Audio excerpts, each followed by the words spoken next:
Every year, NFL players outperform expectations they had entering the season, and usually what follows that is a contract to compensate that said player based on how they performed in the previous season. Teams reward players that outperform expectations with big contracts, and with those big contracts come increased expectations, and the new expectation is for that player to routinely perform at the level that earned them that new and most of the time very fat contract. Sometimes players live up to it, and sometimes players, as what we have in the NFL are called one-year wonders, do not live up to the contract and usually leave teams scratching their heads and leave them thinking how much of a problem they have in their hands.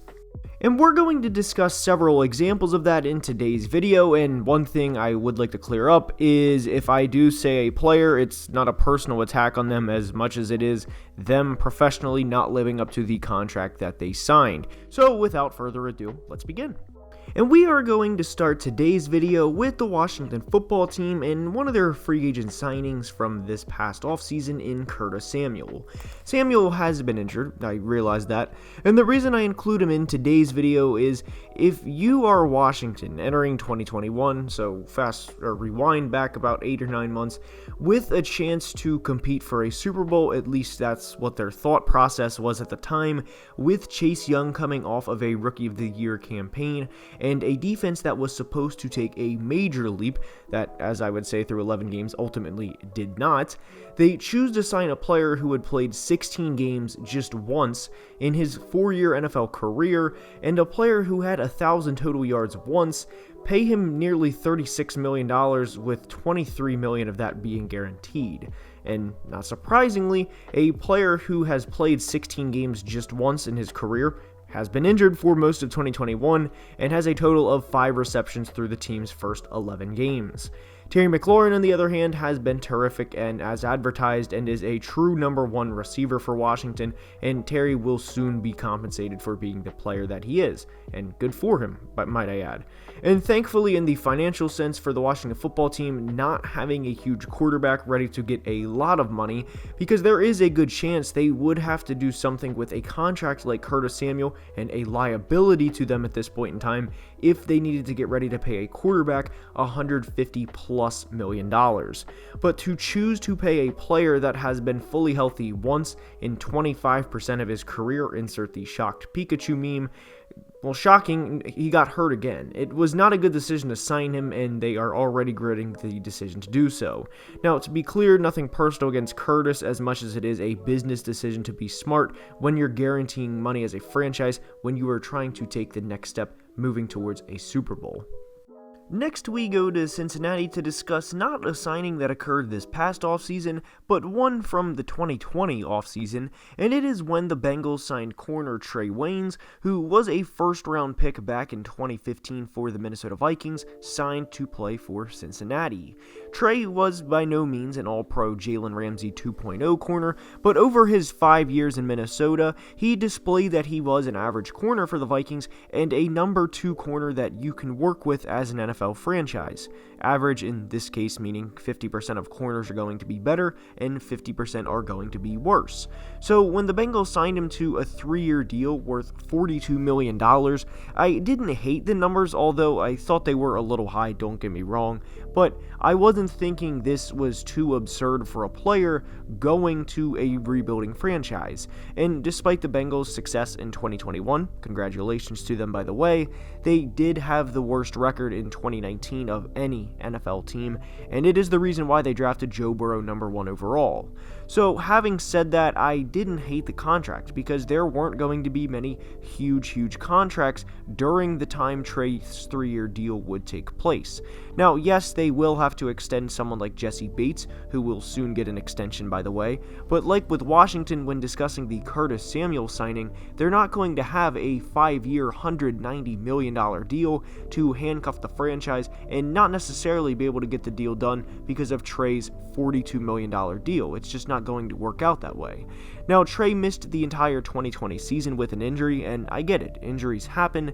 but now he has played a total of 96 snaps since signing a $42 million deal, and when you break it down, as of now, Trey has been paid $437,500 per snap that he's played with the Bengals, and NFL teams, if there's any listening, I'll go ahead and take the field for that much per snap. I would even play for half of that per snap. Now, that's quite the arrangement for Trey, and I'm sure a lot of NFL players, myself included, even though I'm not an NFL player, would like to get on that type of deal, assuming the health part, of course. But from the Bengals front office perspective, through nearly 2 full seasons, Waynes has been nothing short of a disappointment. Next is Michael Thomas of the Saints, and when you look at his contract and what he did to deserve this massive contract, it's pretty easy to understand why the Saints are frustrated with how it's gone for Mike since the said extension. And prior to giving Michael, or Can't Guard Mike as his Twitter handle is, a 5-year deal with $61 million of it being guaranteed, well, Thomas was the most productive receiver in NFL history through the first 4 years of an NFL career. Period. He had more catches and yards than any receiver ever, including Jerry Rice, Randy Moss, you name a receiver, and Thomas had more catches and yards, including 149 in 2019. And while Thomas did sign an extension in July of 2019, I would like you guys to know that every drafted player, from Trevor Lawrence at pick 1-1 to Mr. Irrelevant, the final pick of the 7th round, they all have 4-year contracts set by the CBA, and every player on the rookie deal that we always hear about, like Lamar Jackson and building a team around him while he's on the rookie deal, well, their contracts are 4 years long. So while Thomas, in theory, did sign the extension before the record-breaking 149 catch season, he was still on the rookie deal for 2019 because his rookie contract was for 2016, 17, 18, and 19, as Thomas was a second-round pick out of Ohio State back in 2016. So since signing that extension, he played through a string of injuries in 2020 and missed all of 2021 and has just 40 receptions for 438 yards since getting quote-unquote the bag. Now, I do eventually think Thomas will not become the player he once was, as having 470 receptions in 4 years is not expected out of anybody, even with that type of extension for a receiver, but the Saints did pay him top dollar, and I think Thomas can put up a few 90-catch, 1,100-yard, 9-touchdown seasons. Thomas was a very rare player that hit his stride right out of the gate and hit his peak in his rookie year, and I don't want to say we're on the downside of that, even though we probably are, but Thomas can get back to being a Pro Bowl caliber receiver and not a top 2 or 3 player that he once was, an Offensive Player of the Year award-winning player. Those days are long behind for Thomas, but for now, the Saints 100% regret giving him the bag, as it has been both frustrating and disappointing for each side. Next, we go to a player who's certainly talented, but will never put up numbers relative to what he was paid, and it's Browns tight end Austin Hooper. Now, full disclosure, that was a little harsh what I initially said, so let me explain. Hooper signed a 4-year, $42 million deal after his Pro Bowl year in 2019, and ultimately after having back-to-back 70-catch years in Atlanta. Since then, for the Browns and an offense that features Nick Chubb, Kareem Hunt, Jarvis Landry, Odell Beckham when Hooper first arrived, now Donovan Peoples-Jones, Rashard Higgins, and Harrison Bryant, well, unfortunately for Austin, there is only one football to go around, and naturally that's going to look like a bad contract in the midst of things. It also looks bad when the offensive line, and credit to those big boys up front like Joel Bitonio and Wyatt Teller, 2 of my favorite guards in the league, are routinely putting guys on their backs and clearing ways for Chunt, the lethal running back duo. I do think Hooper will go down as a player